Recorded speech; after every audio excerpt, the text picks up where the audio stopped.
Next हमारे पास mitigating export barriers, ये लिखा है मियां सलीमुद्दीन ने। तो इसमें हम डिस्कस करेंगे एक्सपोर्ट बैरियर्स कौन से हैं, और रिपोर्ट जो एक की थी, पब्लिश की थी Pakistan institute of development economics में, वो क्या, इसको डिस्कस करेंगे। प्रोडक्टिविटी इंडिकेटर्स क्या होते हैं, इनको डिस्कस करेंगे। इसके अलावा ओवरऑल इक्विपमेंट इफेक्टनेस और overall labour effectiveness, O double E and O L E, ये क्या होते हैं, इनको हम डिस्कस करेंगे।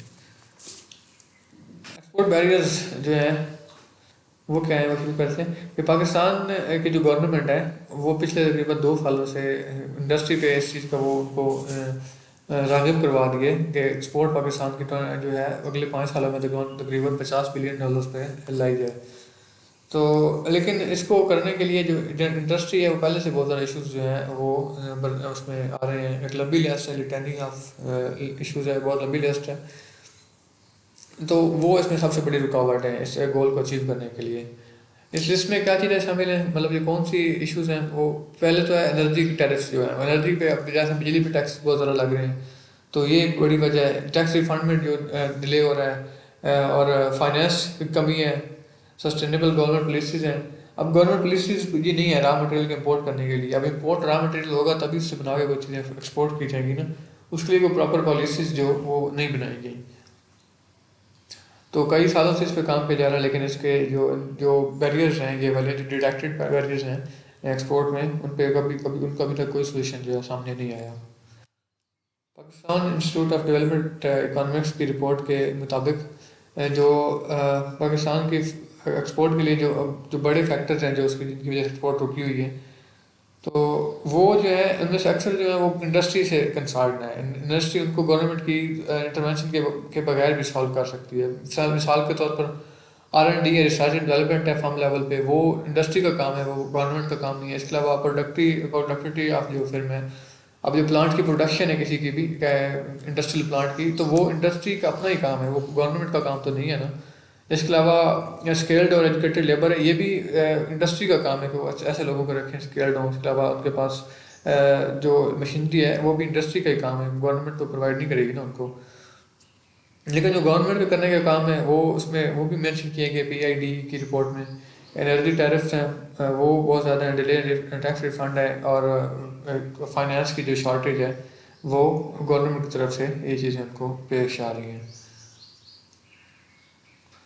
अच्छा, अगर इन इश्यूज़ को सॉल्व किया जाए तो गवर्नमेंट के बहुत से जो हैं कंसर्न्स हैं वो भी सॉल्व हो सकते हैं।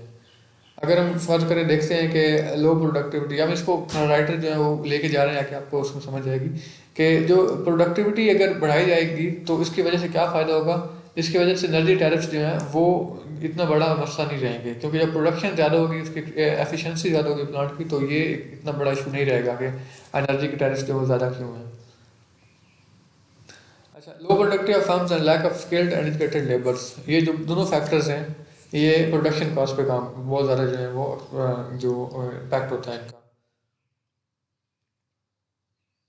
जो किसी भी एक जो मेन प्रॉब्लम इसमें ये हम करेंगे कि जो प्रोडक्शन कास्ट है वो ही एक मेन बैरियर है। प्रोडक्शन कास्ट जो एक्सपोर्ट की राह में मेन बैरियर है। जब प्रोडक्शन कास्ट जो आपकी ज़्यादा होगी तो आपके जो कंपटीटर्स हैं, फर्ज करें हमारी जो साउथ एशिया की मार्केट्स हैं, इंडिया और बांग्लादेश हमारे मेन कंपटीटर हैं, तो देखा जाए तो उनकी प्रोडक्शन कास्ट जो पाकिस्तान से कई कम है। जब उनकी प्रोडक्शन कास्ट कम होगी तो वो लाजमी बात है लोग उन्हीं की चीज़ों को जो है उनके प्रोडक्ट्स को ही वो प्रेफर करेंगे, तो हमारी एक्सपोर्ट्स की जो है वो बहुत कम हो जाएंगी।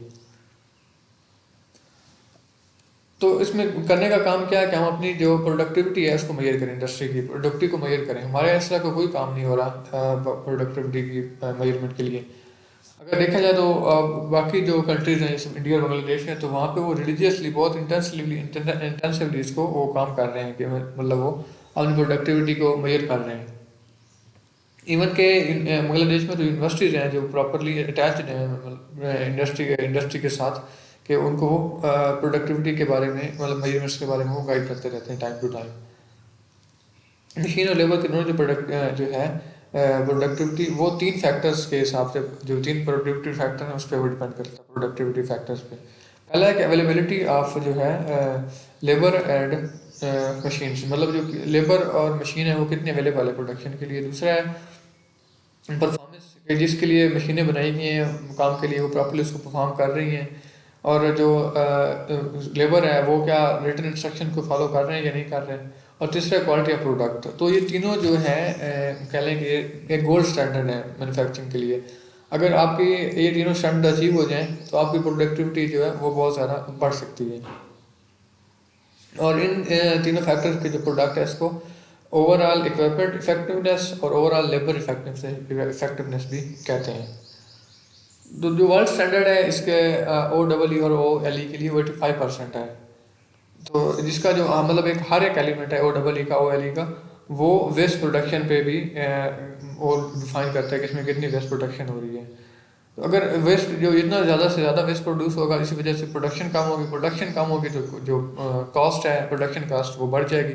प्रोडक्शन कॉस्ट बढ़ेगी, उसका नुकसान क्या होगा कि हमारी एक्सपोर्ट्स जो हैं वो कम हो जाएंगी। तो मेन मतलब क्या हुआ कि आपकी ओ डबल ई और ओ एल ई जो ज़्यादा से ज़्यादा होनी चाहिए। तो ये बेस्ट प्रैक्टिस है किसी भी इंडस्ट्री की प्रोडक्टिविटी को मेजर करने के लिए।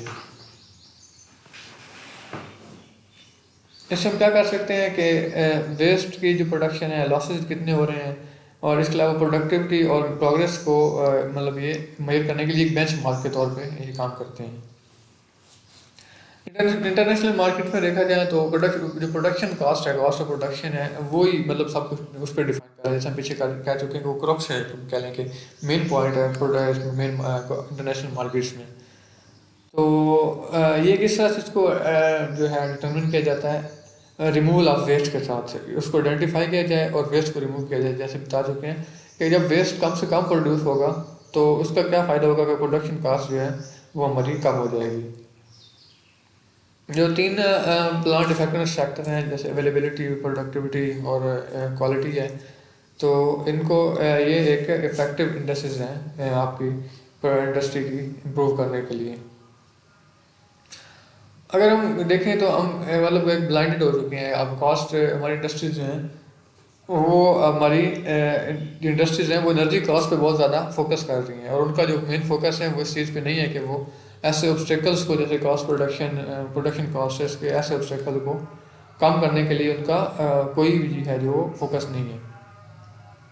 हम कंक्लूड करते हैं कि बांग्लादेश जो है वो अपनी जो है रॉ मटेरियल की इम्पोर्ट्स हैं उस पर बहुत ज़्यादा फोकस कर रहा है। उनकी टेक्सटाइल जो है एक्सपोर्ट्स वो से टेक्सटाइल एक्सपोर्ट्स में वो कम है।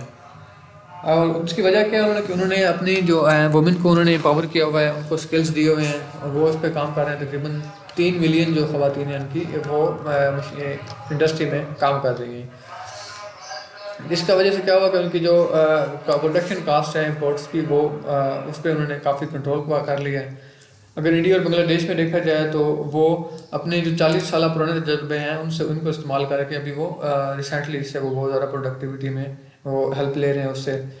और अगर फ़र्ज़ करें कि एडिशनल कैपिटल नहीं भी मिलता गवर्नमेंट की तरफ से आपको, तो आप सिर्फ अपनी प्रोडक्शन बढ़ा के, प्लांट की प्रोडक्शन बढ़ा के आप अपनी एक्सपोर्ट्स को इम्प्रूव कर सकते हो। तो इंडस्ट्री हमेशा ये ब्लेम करती रहती है गवर्नमेंट को कि वो इस पर फोकस नहीं कर रहे इंडस्ट्री पे। तो इंडस्ट्री का अपना काम है कि वो अपनी इसके रौनक ढूंढने की बजाय कि गवर्नमेंट उनको सपोर्ट नहीं कर रही, वो अपनी प्रोडक्शन को बढ़ाएं।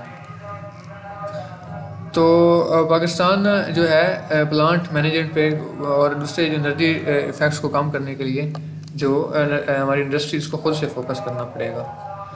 अगर ये वोकैबुलरी है रिटर्न ही होता है कि लंबी लिस्ट, मतलब किसी को पेज को कहते हैं प्रेयर कंसिस्टेंट का, वैसे अच्छा ये एक प्रेस की एक प्रेयर को कहते हैं जो मतलब बड़ी लंबी एक होती है ईसाइयों की एक दुआ सी होती है, उसको भी कहते हैं। इनसाइट्स है क्लियर और deep perception of a situation, उनकी समझ बूझ होती है किसी चीज़ की, डीपली कुछ चीज़ को समझना। ऑफ सेट होता है किसी चीज़ की इब्तिदा करना, time at which something is suppose to begin. Blinded होता है किसी चीज़ को मतलब समझ ना पाना, अंडरस्टैंड ना करना, अंधे हो जाना। और रिलीजियसली होता है एक्सट्रीम कॉन्शियसनेस के साथ, मतलब एक आप एक्सट्रीमली उसके साथ कॉन्शियसनेस के साथ उस पर काम कर रहे हो। आगे जो हमारा क्वेश्चन है कि कोई से 5 एक्सपोर्ट बैरियर्स जो हैं पाकिस्तान जो सफ़र हो रहा है उनको आप कमेंट्स बॉक्स में लिखें।